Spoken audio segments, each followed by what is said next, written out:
এই মুহূর্তে ধর্ম অবমাননার প্রতিবাদে ঢাবি সনাতনী শিক্ষার্থীদের মশাল মিছিল। তো যে যেখান থেকে লাইভটি দেখছেন এই মুহূর্তে শেয়ার করে দিন। আপনারা দেখতে পাচ্ছেন যে ধর্ম অবমাননার প্রতিবাদে সনাতনী শিক্ষার্থীদের মশাল মিছিল হচ্ছে। তো মূলত গাইবান্ধা গোবিন্দগঞ্জ গত শুক্রবারে কিছু ইসলামী সংগঠন তারা রামের মূর্তি কে অবমাননা করে এবং জুতা নিক্ষেপ করে। তারই প্রতিবাদে আজ ধর্ম অবমাননার প্রতিবাদে ঢাবি সনাতনী শিক্ষার্থীদের মশাল মিছিল। তাদের একটাই চাওয়া, যারা এই ধর্ম অবমাননা করেছে তাদেরকে দ্রুত আইনের আওতায় আনা। তো আপনারা দেখতে পাচ্ছেন, যে যেখান থেকে দেখছেন একটি দ্রুত শেয়ার করে দিন এবং আমাদের পাশে থাকুন। আপনারা দেখতে পাচ্ছেন এই মুহূর্তে মশাল মিছিল। এই মুহূর্তে ধর্ম অবমাননার প্রতিবাদে ঢাবি সনাতনী শিক্ষার্থীদের মশাল মিছিল। তো যেখান থেকে লাইভটি দেখছেন এই মুহূর্তে শেয়ার করে দিন। আপনারা দেখতে পাচ্ছেন ধর্ম অবমাননার প্রতিবাদে শিক্ষার্থীদের মশাল মিছিল হচ্ছে। তো মূলত গাইবান্ধা গোবিন্দগঞ্জ গত শুক্রবারে কিছু ইসলামী সংগঠন তারা রামের মূর্তি কে অবমাননা করে এবং জুতা নিক্ষেপ করে। তারই প্রতিবাদে আজ ধর্ম অবমাননার প্রতিবাদে ঢাবি সনাতনী শিক্ষার্থীদের মশাল মিছিল।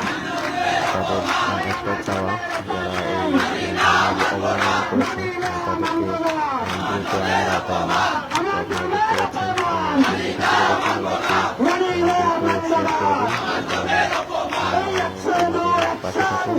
দেখতে পাচ্ছেন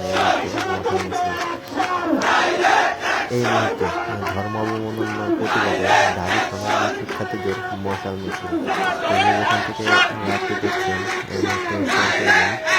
আপনারা দেখতে পাচ্ছেন যে ধর্ম অবমাননার প্রতিবাদে শিক্ষার্থীদের মশাল মিছিল হচ্ছে। তো মূলত গাইবান্ধা গোবিন্দগঞ্জ গত শুক্রবারে কিছু ইসলামী সংগঠন তারা রামের মূর্তি কে অবমাননা করে এবং জুতা নিক্ষেপ করে। তারই প্রতিবাদে আজ ধর্ম অবমাননার প্রতিবাদে ঢাবি সনাতনী শিক্ষার্থীদের মশাল মিছিল। তাদের একটাই চাওয়া, যারা এই ধর্ম অবমাননা করেছে তাদেরকে দ্রুত আইনের আওতায় আনা। তো আপনারা দেখতে পাচ্ছেন, যে যেখান থেকে দেখছেন লাইভটি। ধর্ম অবমাননার জন্য আমরা দাঁড়িয়েছিলাম, তার শাস্তি কি হয়েছে আপনারা জানেন? তার শাস্তি হয়েছে কখন? মাস্টার্সের পরে 4 মাসের বহিষ্কার। আরে আরে বেটা, মাস্টার্সের পরে ছাত্রত্ব আছে, ওরা যদি বহিষ্কার করো 4 মাসের জন্য, মাস্টার্সের পর রেজাল্ট হয়ে যাওয়ার পর তাতে তাতে কি শাস্তি হলো? ও যে বক্তব্য, ও যে ফেসবুকে ও টাইমলাইনে দিয়েছে, তা আপনারা অনেকেই জানেন, অনেকে পড়ছেন। আমরা এই মাটিতে দাঁড়িয়ে, এখানে দাঁড়িয়ে প্রতিবাদ করে গিয়েছিলাম। প্রতিবাদ করার ঠিক 4 মাস ইভেন আরো পরে তার বহিষ্কার আদেশ করা হয় যখন তার মাস্টার শেষ হয়ে যায়। বাংলা বিভাগের যারা আছে আপনারা জানেন না? আপনারা তো জানেন, তাই না? বাংলাদেশ সংবিধানে 41-এর 1 বলা আছে, বাংলাদেশের মানুষ যে কোনো ধর্ম পালন করতে পারবে, যে কোনো ধর্ম পরিচয় ধারণ করতে পারবে। 41-1 কি বলা আছে? বাংলাদেশের মানুষ যে কোনো ধর্মাবলম্বী হোক না কেন, তারা নিজেদের অর্থায়নে, নিজেদের এরিয়ায়, নিজেদের জায়গায় তারা ধর্মীয় স্থাপন করতে পারবে। কিন্তু বাংলাদেশের পরিপ্রেক্ষিতে কি হচ্ছে? একটা সম্প্রদায়, আমরা সংখ্যালঘু সম্প্রদায়, যখন গাইবান্ধার পলাশবাড়িতে শ্রীরামচন্দ্রের একটা ভাস্কর্য স্থাপনের উদ্যোগ নেই, একটা গুজব ছড়ানো হয় কি ভারতীয় অর্থায়নে। আচ্ছা, ভারতীয় অর্থায়ন কোন প্রমাণ আছে এখানে? ভারত অর্থায়নটা কিভাবে দিয়েছে, কার শুরুতে দিয়েছে আমরা কেউ জানি? একটা উগ্রবাদী মৌলবাদী শক্তি এই গুজবটা রটিয়ে দিয়েছে ফেসবুকের মাধ্যমে। তার প্রভাবে সারা বাংলাদেশের উগ্রবাদী জনতা এক হয়ে শ্রীরামচন্দ্রকে প্রকাশ্যে অবমাননা করে, যে আমাদের 10 অবতারের মধ্যে অন্যতম। এর কি শাস্তি হয়? এর কি শাস্তি হচ্ছে?